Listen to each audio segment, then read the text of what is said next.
खुशामदीद आप सबको हमारी तरफ से हो। प्रोग्राम आप देख रहे हैं सलाम जेके और आपको हमारी तरफ से बहुत बहुत मुबारकबाद हो महाशिवरात्रि और मेहराजुन्नबी सल्लल्लाहु ताला अलैहि वसल्लम की। आज दोनों मुक़द्दस दिन है, इसलिए हमारी तरफ से आपको बहुत बहुत मुबारकबाद हो और उम्मीद करते हैं कि यह दिन रियासत जम्मू कश्मीर के लिए खुशी, अमन और भाईचारे का पैगाम लेकर आए और पूरे मुल्क के अंदर सलामती और अमन के साथ ये दिन गुजर जाए। चूंकि प्रोग्राम सलाम जेके होता है जी, इसमें कोशिश हमारी रहती है कि आपको खबरों से बाखबर करें। न सिर्फ जम्मू कश्मीर के हालात वाक़ात से आपको बाखबर करते हैं, बल्कि मुल्क भर के अंदर क्या कुछ चल रहा है, बिलौकामी पैमाने पर क्या कुछ चल रहा है, उस पर भी हमारी थोड़ी सी नज़र रहती है। और इस वक्त के अंदर हम कोशिश करते हैं 10 बजे तक इस ट्रांसमिशन में कि आपको हर घड़ी खबर तह तक बताए। और 3 पड़ावों पर हस्बे वादा इस प्रोग्राम को लिए चलते थे, लेकिन आज माजरत के साथ 9:30 बजे तक ये नशरियात रहेंगी, चूंकि आज बड़ा दिन है जी, महाशिवरात्रि है, हेरत जिसको हम कश्मीरी में कहते हैं और कश्मीरी शिविज़म के हिसाब से हेरत इंतहाई अहम दिन होता है, इसलिए 9:30 बजे खुसूसी ट्रांसमिशन होगा उस पर।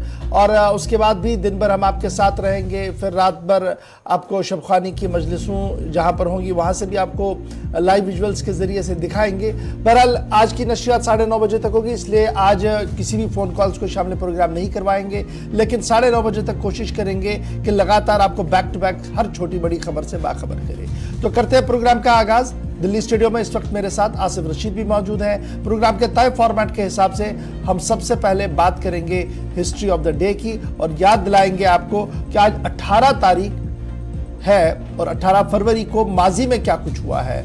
जल्दी से आपके सामने रखेंगे चंद अहम वाक़ात। आसिफ रशीद, खुशामदीद, गुड मॉर्निंग, बहुत बहुत स्वागत और शुक्रिया आप सभी का हमारे साथ ज्वाइन करने के लिए। आज हफ्ते का दिन है, साल 2023 फरवरी की 18 तारीख, दूसरा महीना, 10 दिन हमारे पास अभी भी इस महीने में अंग्रेजी कैलेंडर के मुताबिक।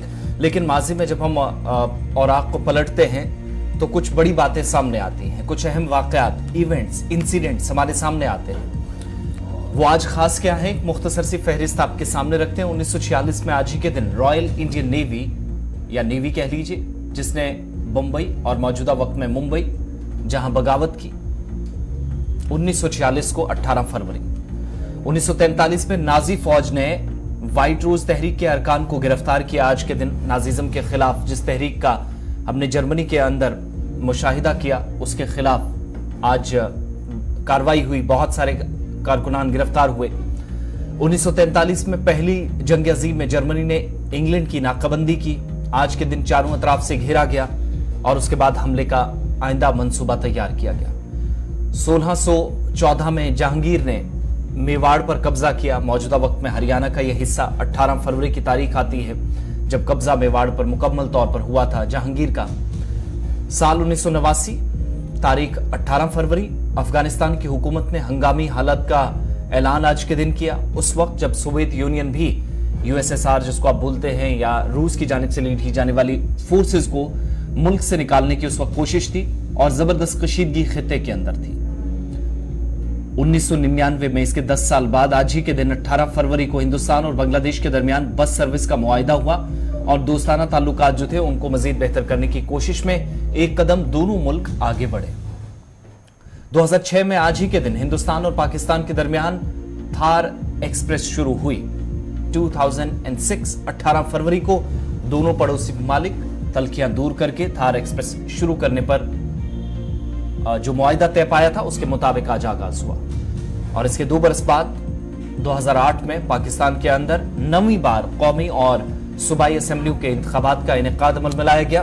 18 फरवरी को इंतखाबात हुए और उसके बाद दोबारा से नवाज शरीफ की हुकूमत पाकिस्तान के अंदर बनी। तो ये हिस्ट्री ऑफ द डे में अहम मालूमात थी। चंद मुख्तसर पॉइंट्स आपके सामने हमेशा की तरह कोशिश रहती है कि हिंदुस्तान और आलमी तारीख में जो कुछ खास रहता है आपके सामने रखें। आप प्रोग्राम में आगे बढ़ेंगे और खबरों, तज्जियों और तबसरों की तरफ चलेंगे, अपने नुमाइंदों को भी प्रोग्राम में शामिल करेंगे, लेकिन तय फॉर्मेट के मुताबिक हिस्ट्री ऑफ द डे के बाद खबरों की तरफ हम चलेंगे। और शुरुआत आज मुल्क के कुछ हिस्सों की तरफ, इससे पहले हम जाएं जम्मू कश्मीर से खबरों का आगाज करते हैं क्योंकि त्योहारों का मौसम है और अपडेट सबसे पहले इसी पर। इंतजामिया ने क्या कुछ इंतजाम किए हैं और ट्रैफिक प्लान या फिर आगे की हिकमत आइंदा 24 घंटों में जो रहने वाली है, सबसे पहले वो अपडेट आपको करते चले। बिल्कुल जी। आज दो बड़े अहम दिन हैं जी। एक तरफ से हेरत यानी महाशिवरात्रि का त्यौहार मनाया जा रहा है पूरे मुल्क के साथ साथ जम्मू कश्मीर के अंदर, और आज ही के दिन शाम को शब महराज की मुकद्दस रात का भी एहतमाम है। तो इस सिलसिले में दोनों अहम दिन हैं, जो हेरत और शब महराज के हवाले से आज पूरे मुल्क के अंदर तकरीबात का एहतमाम किया जा रहा है। उसके साथ साथ जम्मू कश्मीर के अंदर भी एहतमाम किया जाएगा।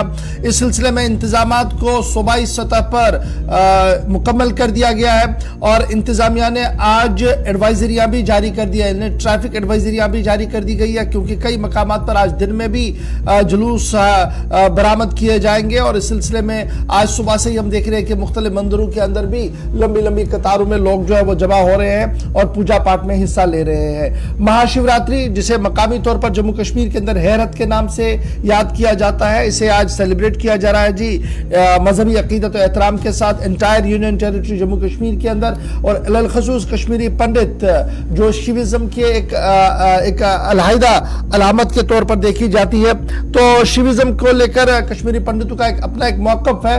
तो यहां पर इसको इंतहाई अकीदत और एहतराम के साथ मनाया जा रहा है, और सुबह से ही बल्कि कल रात से ही पूजा पाठ का सिलसिला जो है वो लगातार हमने देखा है। आज तकरीबात का सिलसिला सुबह से शंकराचार्य मंदिर के आसपास, जो झील डल के आसपास है, वहां पर देखने को मिला है। खुसूसी तकरीबात का एहतमाम गणपतियार हनुमान टेम्पल अमीरा कदल के अंदर भी मुनक्किद होंगी।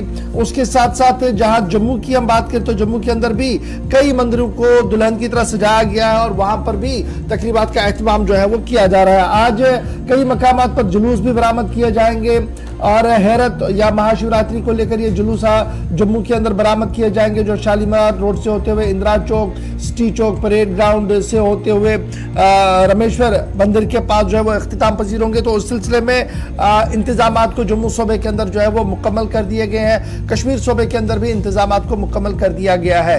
दिल्ली, पंजाब, यूपी, हिमाचल, और जब हम जम्मू कश्मीर की बात करें तो सुबह सुबह ही जो तस्वीरें मंदिरों से सामने आई है वो ये साफ दिखा रही है कि किस तरीके से लोगों का एक बड़ा इज्तिहाम बाहर आ रहा है, और सुबह सुबह पूजा पाठ में वो हिस्सा ले रहे हैं। एक तरफ से आज सुबह सुबह ये सारी चीजें चलेंगी पूरे दिन। आज जलसाए जुलूस भी बरामद किए जाएंगे। वहीं पर शाम होते होते, शाम के बाद यानी आज शाम को मुख्तलिफ मसाजिदों और खानकाहों के अंदर भी खुसूसी एहतमाम होगा, और श्रीनगर समेत वादी भर के अंदर कई मस्जिदों और खानकाहों के अंदर आज महराजुन नबी सल्लल्लाहु तआला अलैहि वसल्लम की मुकद्दस तकरीब सईद मनाई जा रही है। रात भर शबखानी का एहतमाम किया जाएगा, और इस सिलसिले में सबसे बड़ा इज्तिमा जो है वो दरगाह हजरत बल श्रीनगर के अंदर मुनक्किद होगा, जहां पर रात भर जायरीन जो है वो खत्मातुल मुअज़्ज़मा, दुरूद अज़कार की महफिलों और मजलिसों में शिरकत करेंगे। नमाज इशा मुस्लिम वक्फ बोर्ड के मुताबिक रात 10 बजे अदा की जाएगी वहां पर, जिसके फौरन बाद खत्मातुल मुअज़्ज़मा, दुरूद अज़कार की मजलिसें सुबह फजर तक जारी रहेंगी, जिसके बाद दरगाह हजरत बल श्रीनगर के अंदर नमाज फजर के बाद मोए मुक़द्दस सल्लल्लाहु तआला अलैहि वसल्लम की जियारत कराई जाएगी। और इसी तरीके का एहतमाम अहम शरीफ बांडीपोरा, जनाब साहब सोरा, खिरम सिरामा और दीगर मकामात और बुकाजात पर भी किया गया है। मुस्लिम वक्फ बोर्ड की तरफ से भी इंतजामात को हतमी शक्ल दे दी गई है, और सूबाई इंतजामिया ने भी जायरीन की सहूलियात के लिए ट्रैफिक प्लान को जारी कर दिया है। नॉर्थ से जो गाड़ियां दरगाह हजरत बल के लिए जाएंगी उनके लिए ट्रैफिक प्लान को मुरतब कर दिया गया है। साउथ वाली गाड़ियां कहां से आएंगी उसमें भी सेंट्रल कश्मीर और श्रीनगर से जो गाड़ियां जाएंगी, इस सिलसिले में बाज़ाब्ता तौर पर तमाम तर इंतजाम जो है वो कर दिए गए हैं। तो इस तरीके से आज पूरा दिन जो है वो मजहबी भाईचारे की अलामत के तौर पर देखा जाएगा। दिन भर मंदिरों के अंदर गहमा गहमी रहेगी, और शाम होने के बाद मस्जिदों, खानकाहों और जियारत गाहों के अंदर रात भर शबकानी की मजलिसें होंगी। और इस तरीके से दो अहम त्योहार महाशिवरात्रि और महराजुन नबी सल्लल्लाहु तआला अलैहि वसल्लम की तकरीब सईद आज दुनिया भर के, वादी भर के साथ साथ पूरे मुल्क के अंदर मनाई जा रही है। चलिए, त्योहारों के मौसम के बीच अब जरा जम्मू कश्मीर के अंदर मौसम कैसा रहने वाला है ये भी आपको अपडेट करते चलें। एक बार फिर से आज वेट स्पेल जम्मू कश्मीर के दोनों सूबों में देखा जाएगा।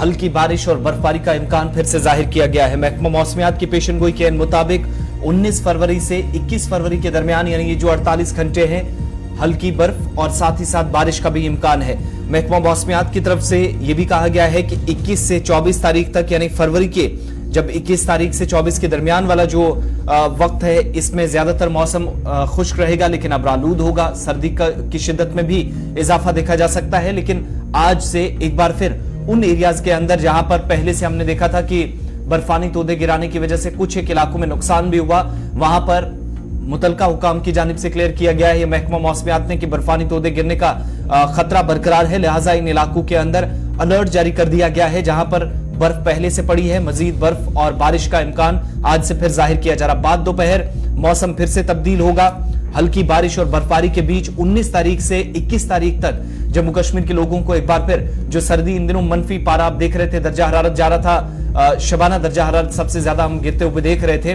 उसमें थोड़ी सी बेहतरी का भी इम्कान है या सर्दी की जो शिद्दत थी उसमें कमी का इम्कान है, क्योंकि मेट्रोलॉजिकल डिपार्टमेंट के जो डिप्टी डायरेक्टर हैं मुख्तार अहमद, उनके मुताबिक मुख्तलिफ हिस्सों के अंदर आज चूंकि मौसम खुश्क दिन भर रह सकता है, लेकिन शाम होते होते तब्दीली के असरात देखे जाएंगे। बेशतर हिस्सों के अंदर हल्की बारिश और बर्फबारी का सिलसिला साथ साथ शुरू हो जाएगा। इन सब के बीच में जो बाला इलाके हैं, कश्मीर वादी के, लद्दाख के, जम्मू सूबे के, वहां पर जैसे जैसे बर्फ पड़ेगी या बारिश होगी तो यह भी कहा गया है कि 20 तारीख को एक बार फिर से बारिश और बर्फबारी के बीच उन दूर दराज इलाकों में जहां पर खतरात पहले से थे, दोबारा इन ऊपर वाले इलाकों में शाम 20 तारीख की शाम तक और 21 होते होते बर्फानी तोदे गिराने का भी खतरा है, लिहाजा अलर्ट मोड पर लोग रहें। इसके लिए भी उन्हें कहा गया है कि उन इलाकों के अंदर जिन जिन एरियाज में रहते हैं गैर जरूरी तौर पर नक्लो हमल ना करें। ये एक तरफ की बात, लेकिन एक और तस्वीर आपको दिखाते हैं। बर्फानी तोदा भी गिरा है, एवेलॉन्च गिराया है और इसमें एक शख्स की जान चली गई है, 2 से 3 लोगों को बचाया गया। शुमाली कश्मीर के कुपवाड़ा जिले की खबर, जहां पर इतलात के मुताबिक तस्वीर भी एवेलॉन्च की बताइएगा। और बड़ी खबर ये कि इस इलाके के अंदर जो कि नॉर्थ कश्मीर का इलाका है, और तस्वीरें भी आपके सामने, जहां पर मछल सेक्टर के अंदर इतलात के मुताबिक बर्फानी तोदा जो बाद दोपहर गिरा, 26 साल एक नौजवान बर्फानी तोदे की जद में आया और इसकी अहलिया भी इसके साथ थी। 3 अफराद यहां पर बाल बाल बचे हैं। पुलिस के मुताबिक एजाज अहमद तांत्रे, वल्द गुलाम हसन तांत्रे साकिन रंगबाला, जो कि अपनी अहलिया, एक बच्चे और मकामी शख्स के साथ जा रहे थे, दोपहर कोलबुग के करीब बर्फानी तोदे की जद में आ गया। और एक्सक्लूसिव विजुअल्स आपके सामने गुलिस्तान न्यूज पर, जहां पर इस शख्स की बीवी, उनका बच्चा और मकामी शख्स जिन्हें बाल बाल बचाया गया। शोर शराबे के बाद काफी लोगों ने यहां पर हिम्मत दिखाई। बर्फ काफी ज्यादा है जिसकी वजह से नुकसान उठाना पड़ा, लेकिन जो खुद मुमताज एजाज अहमद तांत्रे हैं वो बर्फ के नीचे दब गए और देर शाम जाकर उनकी डेड बॉडी यहां से रिकवर की गई। और मकामी लोगों के साथ साथ फौज ने भी मकामी सतह पर यहां पर ऑपरेशन चलाया। तकरीबन 4 घंटों तक का ऑपरेशन चला। और तस्वीर आपके सामने एजाज की, जिनकी रेस्क्यू ऑपरेशन में जान न बचाई जा सकी, इनकी अहलिया, बच्चा और एक मकामी शख्स जिनको बचा तो लिया गया, लेकिन एजाज की जान चली गई। शाम होते होते लाश बरामद कर ली गई।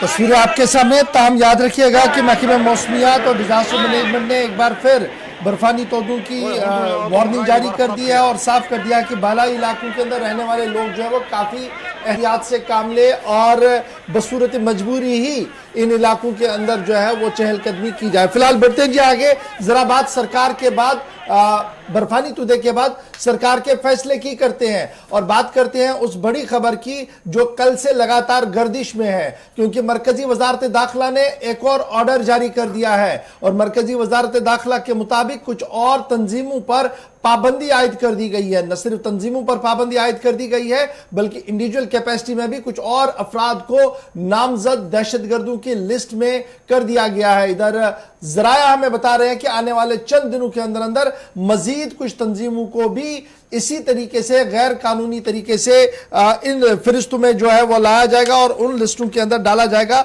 जहां पर तंजीमों पर पाबंदी आयद की जाएगी। तो ये बड़ी इंपॉर्टेंट बात है कि जम्मू कश्मीर इंतजामिया, ये जो मरकजी हुकूमत है, मरकजी वजारत दाखिला ने मजीद 2 मिलिटेंट आउटफिट्स पर पाबंदी आयद कर दी है और इन दोनों मिलिटेंट आउटफिट्स पर यह इल्जाम आयद कर दिया गया है कि वो मुल्क की सलामती के लिए खतरा है और मुल्क के अंदर कई बार उन्होंने इंतहा पसंदी की कार्रवाइयां भी की हैं और इस तरीके से पाबंदी में जब 2 मजीद तंजीमों पर पाबंदी लगी तो 44 टोटल आउटफिट्स का नंबर बना जिन पर पाबंदी अभी तक लगी है। कल जिन 2 तंजीमों पर पाबंदी लगी, मरकजी वजारत दाखिला ने जो कल नोटिफिकेशन जारी कर दिया, उनमें कश्मीर गजनवी फोर्स, जम्मू कश्मीर गजनवी फोर्स एक है जो यूनियन टेरिटरी जम्मू कश्मीर के अंदर काम कर रही है और इनके ताल्लुकात पंजाब तक थे, और दूसरी खालिस्तान टाइगर फोर्स KTF, इन दोनों पर पाबंदियां आयद कर दी है। और यह कहा गया कि मुल्क के अंदर इंतहा पसंदी, दहशतगर्दी कार्रवाइयां चलाने में और मुल्क की सलामती के लिए खतरा है, इसलिए इन पर पाबंदी आयद कर दी गई है। आपको याद होगा इससे पहले हरविंदर सिंह संधू, इलियास रंधावा, जो मास्टरमाइंड माना जा रहा है कि इंटेलिजेंस हेडक्वार्टर पर जो पंजाब में 2021 के अंदर धमाका हुआ था उसमें इसका नाम आया था, और फिर वो बबर खालसा के साथ भी एफिलिएटेड था, इस पर भी पाबंदी आयद कर दी गई थी। और इस तरीके से गजनवी फोर्स को यह कहा गया कि लश्कर और जैश ए मोहम्मद का दूसरा नाम है जी, इसलिए इस पर पाबंदी आयद कर दी गई। लेकिन खबर यहां पर यह भी है कि आने वाले दिनों में कुछ मजीद तंजीमों पर मरकजी हुकूमत जो है वो पाबंदी आयद करने जा रही है, और उस सिलसिले में तमाम तर शवाहिद को जमा किया जा रहा है, जिसके बाद रवा महीने के आखिर तक 3 से 4 नई तंजीमों पर पाबंदी आयद होगी। और यह पाबंदियां आयद होने के साथ ही अब असासों को मुंजमद किया जाएगा, जो एसेट्स इनके काडर के पास है, इनके इंडिविजुअल्स के पास है, उन्हें सीज किया जाएगा, बैंक अकाउंट्स को फ्रीज किया जाएगा, और इस तरीके से शिकंजा कसा जाएगा जी उन लोगों पर जो इंतहा पसंदी और दहशतगर्दाना कार्रवाइयों को हवा देते हैं, मुल्क के अंदर रहकर या मुल्क के बाहर रहकर भी। इनमें अक्सर लोग ऐसे भी हैं जो मुल्क के बाहर है और लगातार उन पर पाबंदी आयद कर दी गई है। ताहम इस बार मरकजी हुकूमत का यह फैसला है कि किसी भी तरीके से लैतुलैल से काम नहीं लिया जाएगा, और जिन लोगों, जिन अफराद और जिन तंजीमों के खिलाफ कार्रवाई करनी है उनको दहशतगर्दाना कार्रवाइयों में डालकर लिस्ट में डालकर कार्रवाई भी की जाएगी, उनके असासे और दफ्तरों को भी मुंजमद किया जाएगा। याद रखिएगा, जम्मू कश्मीर की जब हम बात करते हैं तो सबसे अहम बात यह है कि कुछ बड़ी तंजीमें जिनमें जमात इस्लामिया पर भी पाबंदी है, फिर ममनुआ तंजीम जम्मू कश्मीर लिबरेशन फ्रंट पर ऑलरेडी पाबंदी आयद कर दी गई है, TRF पर ऑलरेडी पाबंदी है, कुछ और तंजीमों पर पाबंदियां हैं, और अब यह पाबंदी का दायरा बढ़ते हुए कश्मीर गजनवी फोर्स तक चला गया है, और खालिस्तान टाइगर फोर्स पर भी पाबंदी आयद कर दी गई है, और यह कहा गया कि यह मुल्क की सलामती के लिए खतरा है। सलामती की बात हो रही है, मुल्क की बात हो रही है, तो जरा फटाफट से आपको एक और अहम और बड़ी बात से भी बाखबर करें कि जम्मू कश्मीर पुलिस को बाइख्तियार बनाया जा रहा है, और यह बाइख्तियार बनाने का सिलसिला हथियारों के जरिए से किया जा रहा है। और जम्मू कश्मीर पुलिस को अब जदीद असलात दिए जा रहे हैं, और उन जदीद असलात में कॉर्नर शॉट पिस्टल भी दिए गए हैं, और इस सिलसिले में जो जवान है उनकी तरबियत के हवाले से खुसूसी ट्रेनिंग सेशन भी शुरू कर दिया गया है। और यह पहला मौका होगा जब स्टेट ऑफ आर्ट हथियार पुलिस को मिले हैं। इससे पहले 303 के बाद सीधे AK-47 राइफल, और अब मजीद कुछ इस तरीके के हथियार दिए जा रहे हैं जो वक्त की अहम तरीन जरूरत है, और जिससे एंटी मिलिटेंट ऑपरेशंस को और आसानी के साथ इस्तेमाल किया जा सकता है, और इससे काफी बेहतर नताइज निकल सकते हैं। आप देख सकते हैं कि हथियार छोटा सा है लेकिन आगे ये फोल्ड होता है, यानी विदाउट एक्सपोजिंग खुद को वो टारगेट पर फायर कर सकता है। इस तरीके के हथियार जो है वो दिए गए हैं। 3 नए हथियार इंट्रोड्यूस किए गए हैं जी फोर्सेस के अंदर, और ये तीनों हथियारों के बारे में माना जा रहा है कि ये इंतहाई अहम हथियार है।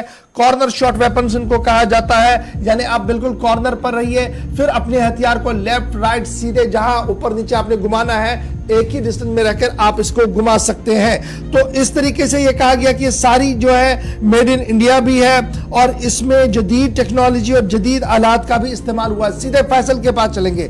फैसल, जम्मू कश्मीर पुलिस की बात कर रहे हैं हम। पहले हमने देखा था कि खुसूसी गाड़ियां दी गई हैं, और गाड़ियों के बाद अब हथियारों की बारी आई तो कहा गया कि स्टेट ऑफ आर्ट वेपन जो है वो दिया गया है, और 3 ऐसे हथियार पुलिस को दिए गए हैं जिनको लेकर अब ट्रेनिंग भी चल रही है, जिसे माना जा रहा है कि जो डैमेज होता था, यानी पुलिस एहलकार जिस तरीके से सामने आकर फायरिंग की रेंज में आते थे, अब वो काफी कुछ उससे बचते हुए नजर आएंगे, लेकिन अपने टारगेट को सेट करते हुए भी वो नजर आएंगे। क्या कुछ हथियार है पुलिस, जरा आपको क्या कुछ कह रहे हैं?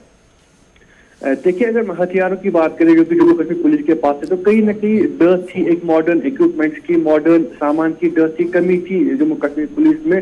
तो उस चीज को नेसेसरी समझा गया था कि अभी हमें चाहिए कि मॉडर्नाइज थोड़ा बहुत हम ये सामान करें, जो हमारे पास राइफल है, पिस्टल, इनको हम मॉडर्न करें। तो इस चीज के लिए सबसे पहले जो कहा गया है कि state of art weapon system को इंट्रोड्यूस किया गया, जिसमें एक जेन शूट एज कॉर्नर शॉट पिस्टल है जो कि मेड इन इंडिया है। और ये बड़ी गर्व की बात है कि इस तरीके का पिस्टल अपने मुल्क में बना, ये बड़ी बेहतरीन बात है। उसके साथ साथ जो 2 और राइफल है जिसमें तेवर X95 जो कि जर्मन कंपनी की है, उसके इसराइली वेपन इंडस्ट्री से आई है। उसके साथ साथ सब मशीन गन एक है जो MP5 जिसका नाम है, ये जो है जर्मन हेकलर एंड कंपनी से आई है। तो कहीं ना कहीं जो लगातार दावा किया जाता है कि मॉडर्न जो है सामान में लाए गए, तो कहीं ना कहीं उसका एक यूज हो सकता है। तो इसकी जो खासियत बताई जा रही है, जिसमें जो पिस्टल की बात हमने की, कॉलर पिस्टल, तो ये विदाउट एक्सपोज, यानी जो पुलिस एहलकार किसी में फायर करेगा, किसी मिलिटेंट के फायर करेगा, तो खुद को उसको एक्सपोज नहीं करना है। वो एक कमरे में इसका जो मुंह है वो मोड़ सकता है, तो उसके बाद वो फायर कर सकता है। या अगर वो दीवार के ऊपर से उसको फायर करना है तो उसको दीवार पर चढ़ने की जरूरत नहीं है, वो दीवार उसको लगाकर इसका जो मुंह है वो नीचे की तरफ कर सकता है, उसके बाद ये जो है फायर कर सकता है। तो इस बात की तस्दीक जो सीनियर स्टूडेंट पुलिस जो है कुलबीर सिंह, उन्होंने भी इस बात को कहा है कि अब जो हमारे टेररिस्ट एक्टिविटीज हो रही है, मिलिटेंसी ऑपरेशन हमारे होते, उसमें कहीं ना कहीं आसानी हो सकती है। और जो डैमेज होता था पुलिस को, उसमें भी कहीं ना कहीं जो है कमी आएगी। और जो ये वेपन है, इनमें एफिशिएंसी, एक्यूरेट और जल्द से जल्द ये जो है अपने टारगेट को जो है मार्क कर सकते हैं। क्योंकि जिस तरह से कहा गया है कि ये जो हथियार है, इनमें जो है लेजर लाइट्स लगी हुई है और इसके साथ साथ टैक्टिकल टॉर्च भी लगी हुई है, बिल्कुल एज सेम जिस तरीके से आपने यूएस आर्मी में देखा होगा कि वो अंधेरे में भी टारगेट कर सकते और किसी तरह की कोई उनमें डैमेज नहीं होता है। अंधेरा हो या किसी भी तरह की मौसमी सूरत हाल हो, उसमें वो जो है अपना टारगेट जो आसानी से उस पर निशाना कर सकते हैं। तो इसमें सबसे अहम बात जो है वो कॉर्नर शॉट की है। अगर एक कमरे में यहाँ पे जैसे कोई एनकाउंटर होता है, तो जो मिलिटेंट्स होते हैं वो एक कमरे में होते हैं, तो कमरे में जैसे सिक्योरिटी फोर्स होता है तो वहां से भी फायरिंग होती है, यहाँ से भी फायरिंग होती है। लेकिन अब इस जो ये कॉर्नर शॉट वेपन आया है, इसमें एक खासियत है कि जो सिक्योरिटी फोर्स होगा उसको कमरे में अंदर जाने की जरूरत नहीं है, वो दरवाजे पे ही अपने गन का जो है मुंह मोड़ सकता है, चाहे वो दाएं की तरफ हो या बाएं की तरफ हो, वो फायर कर सकता है, जिससे वो अपना निशाना भी आराम से जो है लगा सकता है और उसका जो जान है वो भी बच सकती है। चलिए, बहुत शुक्रिया जी फैसल हमारे साथ ज्वाइन करने के लिए। जम्मू कश्मीर पुलिस को जदीद हथियारों से लैस किया जा रहा है। 3 नए हथियार पुलिस को मिले हैं, जिनमें शॉर्ट पिस्टल है, कुछ मजीद हथियार है। लेकिन इनमें यह है कि आप एक स्टैटिक पोजीशन पर रहेंगे, खुद को बचाते रहेंगे, लेकिन हथियार को आप कहीं पर भी मोड़ सकते हैं। तस्वीर आप देख सकते हैं कि आप किस तरीके से इसको मोड़ेंगे और आगे जो LCD है उससे आप अपने टारगेट को सेट करेंगे। और ये तब दिया जा रहा है जब एंटी मिलिटेंट ऑपरेशंस के अंदर जम्मू कश्मीर पिछले कई सालों से फोरफ्रंट पर, कई जवानों ने अपनी जानों का नजराना भी दिया है और अब जदीद आलात और जदीद हथियारों से लैस किया जा रहा है जम्मू कश्मीर पुलिस को। ट्रेनिंग का सिलसिला बाज़ाब्ता तौर पर इसमें शुरू कर दिया गया है। अब आते हैं जी आगे, जरा बात पानी की करते हैं। और आपको याद होगा कि जम्मू के अंदर पानी को लेकर काफी ज्यादा सियासत भी होती है और काफी ज्यादा बातें भी होती है। लेकिन अब जम्मू शहर के लिए एक अच्छी खबर है, क्योंकि बड़े मंसूबे को हाथ में लिया जा रहा है। बिल्कुल, शहर के अंदर पानी की शदीद किल्लत को दूर करने के लिए एक मंसूबा तैयार किया गया है और इसमें अब अगर मंजूरी की जरूरत है तो वो मरकजी सरकार की है, जिसके बाद इस मंसूबे पर सरकार खजाना आमरा से पैसा खर्च करके 1276 करोड़ रुपए का जो मंसूबा है यूनियन टेरिटरी के इस शहर के अंदर यानी जम्मू सूबे के अंदर जो पानी की किल्लत को दूर करने के लिए मंसूबा तैयार किया गया है, उस पर काम शुरू होगा।